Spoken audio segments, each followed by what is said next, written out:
It was good. I played it for a good part of a year. I had to stop because it was too addictive. Like those games are really, really addictive. And yeah, there's a good side and bad side in it. I played on the good side. Um, it's it's really, really addictive to play games like that. And I had to stop it. Because they really, really suck you in. And the thing that does it most for me is that you meet like a group of people. That you get on with, so you try and stick with them. So you play when they do, and you feel that you've got to keep pace. Like, because if they get too far ahead of you, or you get too far ahead of them, then you can't party anymore because it's not very productive. You can't go to certain dungeons because they're not strong enough or whatever, and or you're not strong enough for them, and so you have to keep up the pace when you're playing games like that if you want to make it like a vaguely sociable thing and play with the same people. But yeah, I stopped playing that because it was too addictive, way too addictive. I was spending way too much time on it, so I didn't do it. How do you spend your time other than LPing and Guinness? Well, that's an interesting. I don't really do a lot, to be honest. I like going to the cinema. I go to the cinema quite well, a fair bit, not a lot, but a fair bit. I like my films, and I know you say Guinness. I mean, yeah, I do go out for drinks, not that much. I'm not a massively sociable person. I mean, I don't like. How am I walking faster than this horse? I don't feel the need to be around people all the time. So I don't go out that much, but I like, I say I went out last night. Because I don't go out much, I don't drink so much.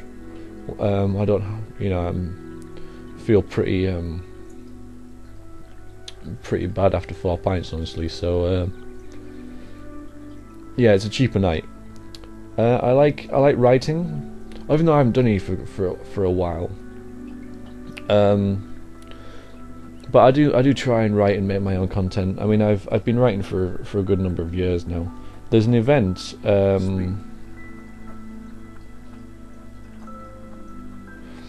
an event on the internet called nanorimo.org, and that's NaNoWrimo.org.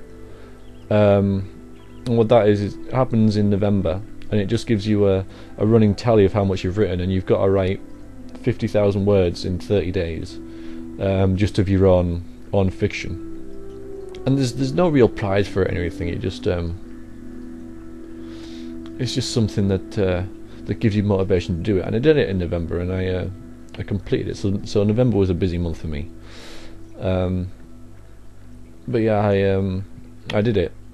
Writing's interesting because people say, "Oh, I don't feel inspired enough to write," but you've got to inspire yourself. You've got to make yourself write, and I haven't done that for the past 2 months. But yeah, I write fantasy stories.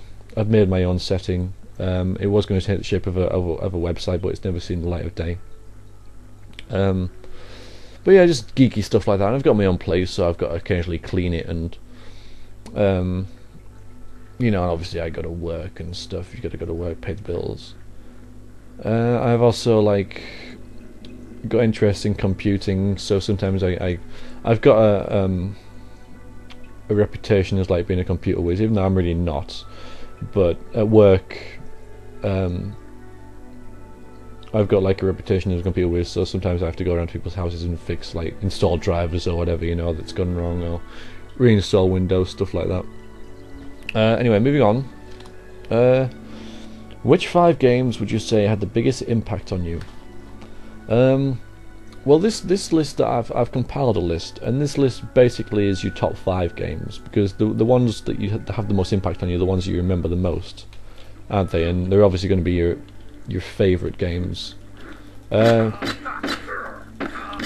no, this is no particular order, but number 1 on the list is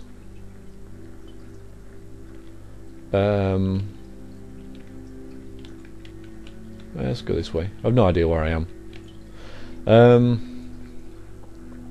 Baldur's Gate 2. First one I let's played, and my favourite game ever.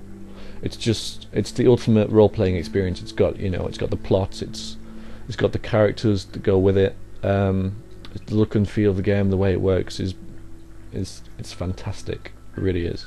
Next on the list is Morrowind, because I've never been immersed in the game like I've been with Morrowind. It's freaking awesome, pretty much. It's I just so sucked me in. There was a teetering point where I didn't want to play it anymore because it's so vague. It's so hard to get into. There's so much in it. But if you get past that, yeah, I've spent hours and hours and hours and hours on Oblivion. On Morrowind. Just designing different characters and doing all the guilds and stuff. It's such a great, immersive, big game. I think it's bigger than Oblivion, to be honest. Like, the content in it's far more. I've also stuck Half-Life in there. Maybe Half-Life 2 kind of as well, with the gravity gun, but they've just like defined first-person shooters. They've raised the bar. There's a lot of good first-person shooters out there. I'm not a big first-person shooter fan, but those two games, just for like the atmosphere they bring. I also really enjoyed Doom as well, but that's for the atmosphere, not so much for like it's not made the list by any means. But yeah, they're just like fantastic shooters, and because it's such like a big part of gaming, I've got to include like first person shooter in there, I think so. Next is a wolf. Planescape Torment, because it's the Planescape Torment is a true RPG. Like, it's all dialogue. Everything's dialogue in it, and the main things in it are the setting, the characters, and the dialogue. Baldur's Gate 2 is a better game all round. It's more replayable. It's more not enjoyable, but it's got more combat in it, which is it makes it a little bit more interesting to play, I guess. But Torment's so character driven, and like the setting is part of the let's wander off over here. It's sort of a character in itself. It's such an immersive, really, really good, well written, well designed game. I mean, there's pretty much no combat in it. Well, there is, but it counts for about 25% of the game. In Baldur's Gate, it's you know, maybe up to 80%. But yeah, Planescape Torment's just freaking awesome, really.